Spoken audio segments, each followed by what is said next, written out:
लोकसभा चुनावों को लेकर बीजेपी में उम्मीदवारों की दूसरी लिस्ट का बेसब्री से इंतजार है। खबर है कि 10 नामों पर मोहर तो लग चुकी है, बस घोषणा होनी बाकी है। लेकिन अगर हम बात करें हॉट सीट की, तो राजस्थान की सबसे हाई प्रोफाइल सीट जयपुर शहर को लेकर सियासत गरमाने लगी है। और ये सियासी चर्चा जोरों पर है कि इस बार बीजेपी चेहरा बदलने वाली है। तो कौन है वो चेहरा जिस पर खेलने वाली है बीजेपी दाव, और क्या ये दाव सफल हो पाएगा? बताएंगे सब कुछ डिटेल में, इसलिए जुड़े रहिए आखिर तक मेरे साथ। नमस्कार, मैं हूं चेतना शर्मा और आप देखना शुरू कर चुके हैं राजस्थान संवाद। तो माना जा रहा है कि इस बार बीजेपी ब्राह्मण चेहरे पर बड़ा दाव लगा सकती है, और इसी को लेकर सियासी गलियारों में जमकर चर्चाएं चल रही हैं। 2009 की बात करें तो बीजेपी फिर से एक बार ब्राह्मण पर दाव लगाएगी। उसके बाद जयपुर शहर लोकसभा क्षेत्र में हमेशा से ही ब्राह्मण वर्ग का वर्चस्व रहा है। राजनीतिक इतिहास की बात की जाए तो जयपुर शहर से ब्राह्मण सांसद के तौर पर बीजेपी के दिग्गज गिरधारी लाल भार्गव सबसे लंबे समय तक सांसद रहे। इसी बीच कांग्रेस बीजेपी दोनों की पार्टियों की सरकार भी रही, लेकिन बीजेपी के अभेद किला कायम रहा। भार्गव का कार्यकाल 1989 से 8 मार्च 2009 तक रहा। उनकी मृत्यु के बाद बीजेपी ने रामचरण बोहरा को उनका उत्तराधिकारी बना दिया। तब से बोहरा बीजेपी के सांसद बने हैं।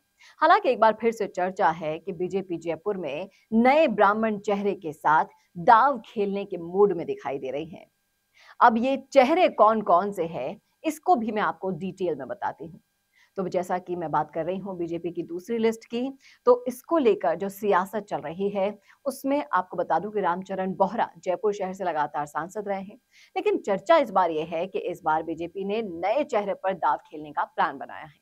पहली लिस्ट में भी बीजेपी ने 5 वर्तमान सांसदों के टिकट काट दिए थे और वहां पर नए चेहरों को मौका दिया है। लिहाजा इसलिए भी ये चर्चा बहुत तेज है कि दूसरी लिस्ट में भी नए चेहरों को जगह मिल सकती है, और इसमें प्रमुख रूप से जयपुर सीट है। इसको लेकर अरुण चतुर्वेदी, घनश्याम तिवाड़ी, सुनील तिवाड़ी, राजस्थान यूनिवर्सिटी के प्रोफेसर प्रकाश शर्मा जैसे नाम इस लिस्ट में शामिल हैं। जयपुर शहर लोकसभा सीट को दोनों ही पार्टियों ब्राह्मणों के लिए सुरक्षित मानती है। लिहाजा इन नामों पर चर्चा तो जारी है, लेकिन अब किसके नाम पर मोहर लगी है, कौन सा नाम इन सब में से सबसे ज्यादा आगे है, वो मैं आपको बताती हूँ। वो है विप्र समाज के नेता सुनील तिवाड़ी। जी हाँ, जयपुर शहर लोकसभा सीट से ब्राह्मण चेहरे को लेकर इनका नाम सबसे आगे चल रहा है। ये ब्राह्मण विप्र समाज के अध्यक्ष हैं और सियासी चर्चाओं में सबसे आगे यही नाम है। सुनील तिवाड़ी ब्राह्मण समाज का एक मजबूत और दमदार चेहरा है।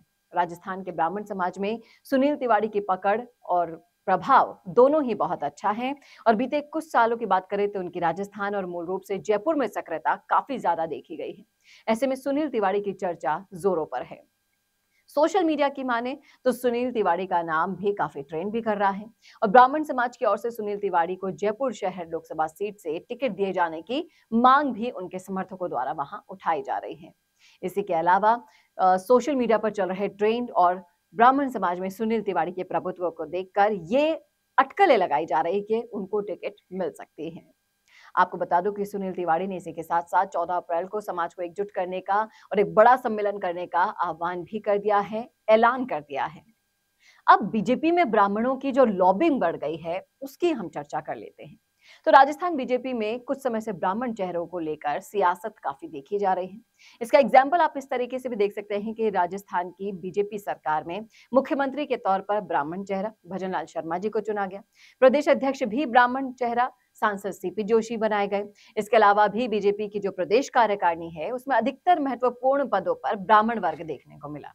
और ऐसे में ब्राह्मण समाज की बढ़ती हुई लॉबिंग के चलते ये कयास लगाए जा रहे हैं कि जयपुर शहर लोकसभा सीट पर भी ब्राह्मण नए चेहरे को मौका मिल सकता है। और उधर अगर हम कांग्रेस की बात करें तो वहां से भी ब्राह्मण उम्मीदवार को ही टिकट देने की तैयारी की जा रही है, और इसी को लेकर काफी सारी चर्चाएं राजनीतिक गलियारों में गर्म है। अब चाहे से बीजेपी हो या फिर कांग्रेस, दोनों ही पार्टी चाहती है कि ब्राह्मण चेहरे को मौका दिया जाए, और ब्राह्मण वर्चस्व को देखते हुए बीजेपी के पदाधिकारी भजनलाल शर्मा को मुख्यमंत्री के तौर पर चुन लिए थे। और कांग्रेस की बात करें तो वो भी जयपुर शहर से ब्राह्मण को ही टिकट देगी, और इस सीट से कांग्रेस से गहलोत सरकार में मंत्री रहे महेश जोशी को टिकट दिया जा सकता है। तो एक तरफ है सुनील तिवारी और दूसरी तरफ है महेश जोशी। किसको मिलेगा टिकट, किस नाम पर लगेगी मोहर, ये तो आने वाला वक्त बताएगा। लेकिन अगर आपने देखा है ये पूरा वीडियो और आप भी आते हैं जयपुर शहर सीट के क्षेत्र से, तो बता दीजिए कौन सा नाम आपकी लिस्ट में सर्वोपरि है, किसको आप टिकट दिलवाना चाहते हैं और कौन जीत सकता है। आप बताइएगा जरूर, डिटेल में कमेंट कीजिएगा। अपना राय जो भी है आप शेयर कर सकते हैं कमेंट बॉक्स में लिखकर। और कैसा लगा वीडियो ये जरूर बताइएगा। और ऐसे ही और वीडियोस के लिए देखते रहिए राजस्थान संवाद। नमस्कार। कोरोना सोल्टेक क्वालिटी, डेडिकेशन और कस्टमर सेटिस्फेक्शन को प्रायोरिटी पर रखते हुए हर इंडस्ट्री की इलेक्ट्रिसिटी में कॉस्ट सेविंग कराने और उन्हें रिन्यूएबल एनर्जी की ताकत देने के लिए लगातार काम कर रहा है। क्योंकि कोरोना सोल्टेक में हमारा मानना है कि देश के रिसोर्सेज को सस्टेनेबल बनाने के लिए जरूरी है कि हम सबका उसमें बड़ा कंट्रीब्यूशन हो। इसीलिए सोलर प्रोजेक्ट्स की टाइमली डिलीवरी करते हुए एक पार्टनर की तरह आपकी इंडस्ट्री को हम अपडेट करते हैं और हमेशा आपकी सर्विस के लिए तत्पर रहते हुए सोलर एनर्जी का पूरा पोटेंशियल आपको मिले, इसी दिशा में काम करते हैं।